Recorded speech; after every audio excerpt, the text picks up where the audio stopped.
Hello everyone, my name is Leroy Smith and I am the proud founder and CEO of Realized Curriculum Solutions, formerly known as Realized Educational Solutions. Welcome to this month's mini lesson episode entitled Infusing Students' Cultures and Languages into Your Curriculum. At Realized Curriculum Solutions, our mission is to provide curriculum solutions for educational professionals and parents and caregivers to help them meet the diverse needs of all students. Our end goal is that we want all students to be critically conscious advocates within their communities. The way that we get there is by working together as a group of adults and caring adults to help empower all students. This month's mini lesson will support you on infusing your students' cultures and languages into your curriculum to not only help your students feel a sense of belonging, but also to increase their academic and social emotional outcomes within their learning environments. You will learn 3 tips today on how to empower your learners through their cultures and languages within your curriculum. Tip number 1, identify cultural touchpoints in your curriculum. For example, if you're teaching a civics lesson or a social studies lesson around representation in the United States Congress or at the local or state levels in the United States, this might be a good opportunity to look at the touch point of how do people view individuality? How do people and your students specifically, how do they view fairness, representation, community, decision-making? Who are the people who make decisions in their communities and in their households? How are decisions made? Is it made in a way where it's egalitarian, where all members in the household are making decisions equally? Or is it a more authoritative background where decisions are made in their households and communities? Identifying these touch points will allow you to understand that not all of our students come from the same backgrounds, and that's okay. And that maybe this is a moment where you can leverage those touch points. This might be a moment where you might say, some people make decisions in an authoritative background this way, where some people may make decisions in a more egalitarian way this way. And that depending on the culture and the needs of the society, decisions are made differently. This will honor the way that your students, families, and communities make decisions in this particular example, while also exposing them to different ways that other communities make decisions. Tip number 2, share students' cultural and linguistic traditions.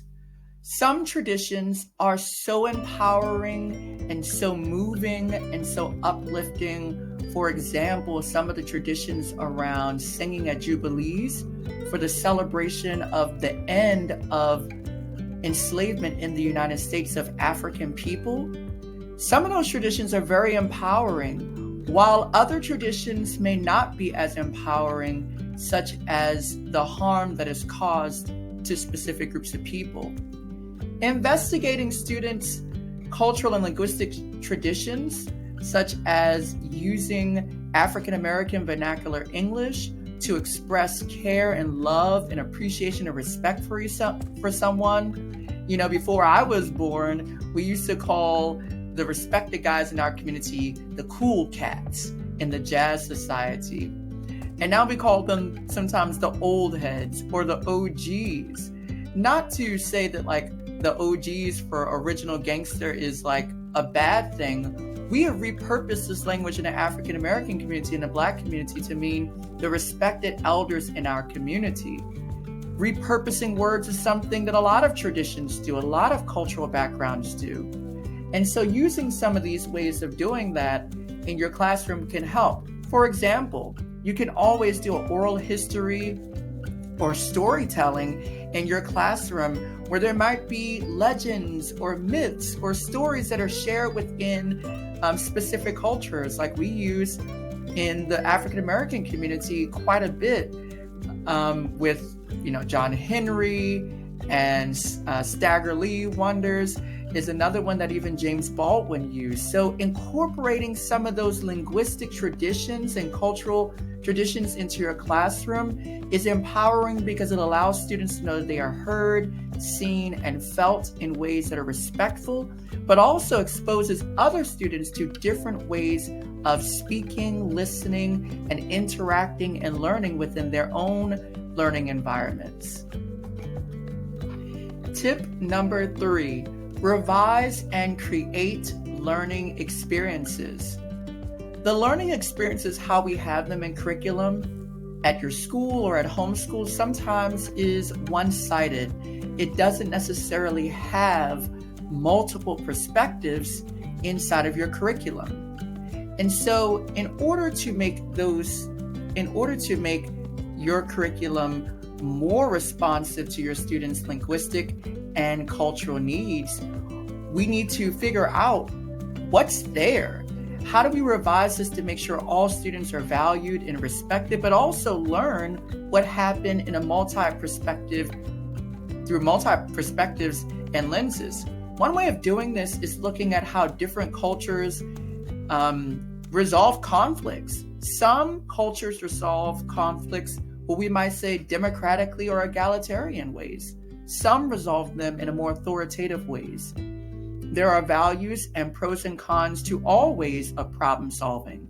However, if we just make sure our students are only learning about one way of solving problems or one way of looking at how to resolve conflicts in our communities and personally, then students lose out on a myriad of opportunities to find more nuanced and sophisticated ways of thinking by bridging multiple perspectives together to help them feel more empowered and to help their community members feel more empowered. Let's recap what we've learned in this mini lesson about infusing students' cultures and languages into your curriculum. Tip number 1, identify cultural touchpoints. Tip number 2, share students' cultural and linguistic traditions. And tip number 3, revise and create learning experiences for all students.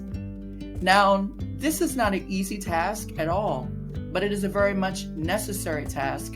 So students are not only feeling valued and feel a sense of belonging, but that they develop their critical consciousness and more sophisticated and develop academic skills, because seeing yourself and understanding the world in different lenses through different perspectives requires deeper thinking, which then will increase the level of complexity of thinking of all students, which is equivalent to academic and social emotional development in their different learning environments. At Realize Curriculum Solutions, we are positioned to support you and your diverse learners and their diverse learning needs through curriculum solutions such as helping you actually design a custom curriculum and these specific learning experiences that you're looking for your students, helping you through professional development with identifying cultural touchpoints and how you can embed students' cultural and linguistic traditions within your curriculum.